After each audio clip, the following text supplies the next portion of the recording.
राधे राधे। जितिया व्रत कथा। इस व्रत को जीवित पुत्रिका, जितिया व जीवितिया कई नामों से जाना जाता है। तो अब भगवान जीवित वाहन का ध्यान करके आज की पावन कथा प्रारंभ करते हैं। एक समय की बात है, नैमिषारण्य में निवास करने वाले समस्त ऋषियों ने संसार के कल्याण के लिए सूत जी से एक बार पूछा, हे सूत जी, इस कराल कलिकाल में लोगों के बालक किस प्रकार से दीर्घायु होंगे, सो आप कृपा करके बताइए। तब सूत जी ने बोला कि आप 88,000 ऋषि मुनियों ने यह लोक कल्याण की भावना से बड़ा ही उत्तम प्रश्न किया है। अब मैं इसकी कथा कहता हूँ, सुनो। जब द्वापर का अंत हो रहा था, उसी समय कलयुग का आरंभ हो रहा था। तो उस समय बहुत सी शोकाकुल स्त्रियों ने आपस में सलाह की, बात की कि क्या इस कलयुग में माता के जीवित रहते ही पुत्र मर जाएंगे। और वे आपस में इस बात को करते हुए जब उनका कोई निर्णय नहीं कर सकी, तब वह गौतम ऋषि के पास अपने प्रश्न का उत्तर जानने के लिए गईं। जब वह गौतम ऋषि के पास पहुंची, गौतम ऋषि आनंद मुद्रा में बैठे हुए थे। जब स्त्रियां उनके समीप पहुंची तो उन्होंने मस्तक झुकाकर उन्हें प्रणाम किया। उसके बाद महिलाओं ने पूछा, हे प्रभु, इस कलयुग में लोगों के पुत्र किस तरह से जीवित रहेंगे? इसके लिए कोई व्रत है या कोई तप है तो कृपया करके आप हमें बताएं। इस तरह उनकी बात सुन के गौतम जी बोले, आपसे मैं वही बात कहूँगा जो मैंने पहले से ही सुन रखा है और मैं पहले से जानता हूँ। गौतम जी ने कहा, जब महाभारत के युद्ध का अंत हो गया था और द्रोण पुत्र अश्वत्थामा के द्वारा अपने बेटे को मारा देखकर सब पांडव जब बहुत दुखी हुए थे, तो पुत्र के शोक में व्याकुल होकर द्रौपदी अपनी सखियों के साथ ब्राह्मण श्रेष्ठ धौम्य के पास गई थी। उसने धौम्य से पूछा, विपेंद्र, कौन सा ऐसा उपाय करने से बच्चे दीर्घायु हो सकते हैं, कृपया करके ठीक ठीक कहिए। तब धौम्य बोले, सतयुग में सत्य वचन बोलने वाला, सत्य आचरण करने वाला वह समदर्शी जिमुतवाहन नाम का एक राजा था। एक बार वह अपनी स्त्री के साथ अपनी ससुराल गया और वहीं पर रहने लगा। फिर एक दिन आधी रात के समय पुत्र के शोक से व्याकुल कोई स्त्री रोने लगी। वह अपने बेटे के दर्शन से ना हो पाने के कारण निराश हो चुकी थी। उसका पुत्र मर चुका था। वह रोती हुई कहती रही, हाय मुझ बूढ़ी माता के सामने मेरा बेटा मर गया। उसका रोना सुनकर राजा जिमुतवाहन का तो हृदय मानो पिघल सा गया। वह तत्काल उस स्त्री के पास पहुंच गए और उससे पूछा, तुम्हारा बेटा कैसे मरा? बूढ़ी ने कहा, यहाँ एक गरुड़ है जो कि प्रतिदिन गांव के लड़कों को आकर खा जाता है। इस पर दयालु राजा ने कहा, माता, अब तुम मत रो, आनंद से बैठो। मैं तुम्हारे बच्चे को बचाने का यत्न करता हूँ। ऐसा कहकर राजा उस स्थान पर गया जहाँ गरुड़ आकर प्रतिदिन मांस खाया करता था। उसी समय गरुड़ भी उस पर टूट पड़ा और मांस खाने लगा। जब अतिशय तेजस्वी गरुड़ ने राजा का बायां अंग खा लिया तो झटपट राजा ने अपना दाहिना अंग फेर कर गरुड़ के सामने रख दिया।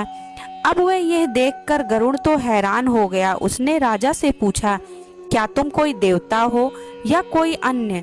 तुम मनुष्य तो नहीं हो। अच्छा, अपना जन्म और कुल तो बताओ। तब पीड़ा से व्याकुल मन वाले राजा ने कहा, हे पक्षीराज, इस तरह के प्रश्न करना व्यर्थ है। तुम अपनी इच्छा भर के मांस खाओ। यह सुनकर गरुड़ रुक गए और बड़े आदर से राजा के जन्म और कुल की बात पूछने लगे। तब राजा ने कहा, मेरी माता का नाम शैव्या और मेरे पिता का नाम शालिवाहन है। सूर्यवंश में मेरा जन्म हुआ है और जिमुतवाहन मेरा नाम है। तब राजा की दयालुता देखकर गरुड़ बहुत प्रसन्न हुआ।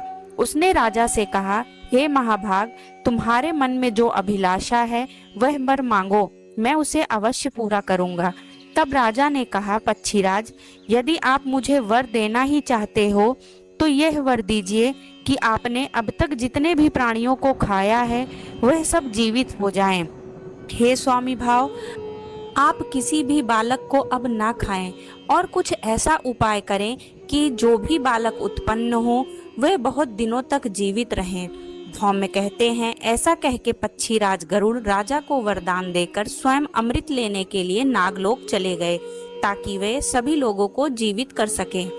गरुड़ ने जिन्हें पहले खा लिया था वह नागलोक से अमृत लाकर उनके ऊपर, उनकी जो हड्डियां थी उनके ऊपर बरसाया। ऐसा करने से सब लोग जीवित हो गए जिनको कि पहले गरुड़ ने खा लिया था।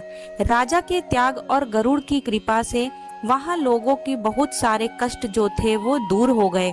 उस समय राजा के शरीर की शोभा दुगनी हो गई थी। राजा की दयालुता देखकर गरुड़ ने फिर कहा, मैं संसार के कल्याण के लिए तुम्हें एक और वरदान दूंगा। आज अश्विन मास की कृष्ण पक्ष की सप्तमी से रहित अष्टमी तिथि है। आज ही तुमने यहाँ की प्रजा को जीवन दान दिया है। हे वत्स, अब से यह दिन ब्रह्म भाव हो गया है। जो भी व्यक्ति इस दिन मूर्ति भेद से विविध नामों से विख्यात है वही त्रिलोक में पूजित दुर्गा अमृत प्राप्त करने के अर्थार्थ में जीवित पुत्रिका कहलाएगी। सो इस तिथि को जो भी स्त्रियां उस जीवित पुत्रिका की कुश की आकृति बनाकर तुम्हारी पूजा करेंगी वह दिनों दिन उनका सौभाग्य बढ़ेगा और वंश की वृद्धि होती रहेगी। हे महाभाग, इस विषय में विचार करने की भी आवश्यकता नहीं है। हे राजन, सप्तमी से रहित और उदया तिथि की अष्टमी को व्रत करें, यानी कि सप्तमी वेधे अष्टमी जिस दिन हो उस दिन व्रत ना करके शुद्ध अष्टमी को व्रत करें और फिर नवमी के व्रत को पारण करें। और यदि इस पर ध्यान न दिया गया तो फल तो नष्ट हो ही जाएगा, इसके साथ ही सौभाग्य भी अवश्य नष्ट होगा। तब जीवित वाहन को इस प्रकार का वरदान देकर गरुड़ बैकुंठ धाम के लिए चले गए और राजा भी अपनी पत्नी के साथ अपने नगर को वापस चले गए। धौम्य द्रौपदी से कहते हैं, हे देवी, मैंने तुमको यह अतिशय दुर्लभ व्रत बताया है। इस व्रत को करने से बच्चे दीर्घायु होते हैं। हे देवी, तुम भी पूर्वोक्त विधि से यह व्रत करो और दुर्गा जी का पूजन करो तो तुम्हें भी अभिलाषित फल प्राप्त होगा। मुनिराज धौम्य की बात सुनकर द्रौपदी के हृदय में एक प्रकार का कौतूहल उत्पन्न हुआ और उन्होंने स्त्रियों को बुलाकर उनके साथ यह उत्तम व्रत किया। गौतम ऋषि कहते हैं कि जब उन्होंने यह व्रत किया तो एक चील ने भी इस कथा को सुन लिया और अपनी सखी सियारिन को जाके बताया। इसके बाद एक पीपल की वृक्ष की शाखा पे बैठ के उस चील ने और पीपल के खोखले में बैठ के उस सियारिन ने भी इस व्रत को किया। फिर वही चील किसी उत्तम ब्राह्मण के मुंह से यह कथा सुनकर आई और अपने पीपल के खोखले में बैठी हुई सखी को भी कथा सुनाने लगी। सियारिन ने कथा आधी ही सुनी थी कि उसे भूख लग गई। अब वह उसी समय शव से भरे शमशान में जा पहुंची। वहां उसने इच्छा भर के मांस का भोजन किया, लेकिन चील ने कुछ नहीं खाया पिया। वह ऐसे ही रह गई। ऐसे ही सवेरा हो गया। सवेरा होने पे वह एक गौशाले में गई और वहां उसने गौ का दूध पिया। इस तरह उसने नवमी के व्रत का पारण किया। फिर कुछ दिनों के बाद वह दोनों मर गईं। अगले जन्म में वह अयोध्या में किसी धनी व्यापारी के घर में जन्मी। संयोगवश वह दोनों एक ही घर में जन्म लिया। जो सियारिन थी वो बड़ी बहन हुई और जो चील थी वो छोटी बहन हुई। दोनों बहनें अत्यंत ही सुंदर थीं।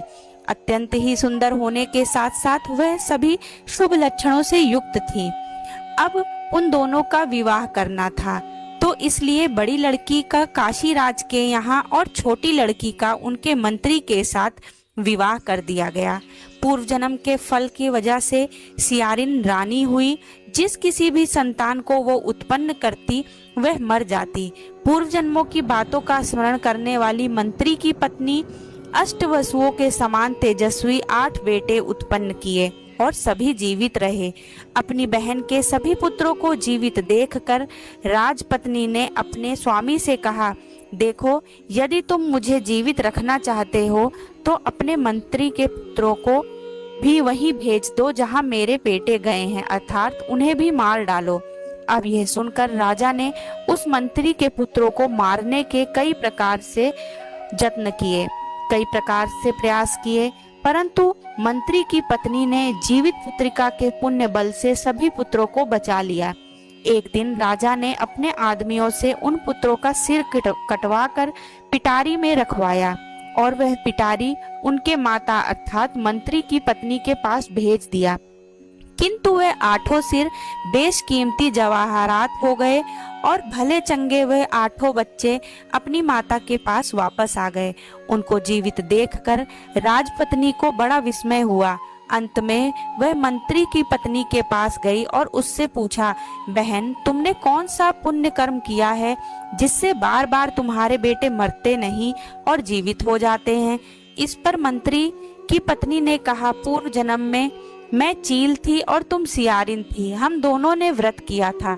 तुमने व्रत के नियमों का भली बात पालन नहीं किया और मैंने किया था।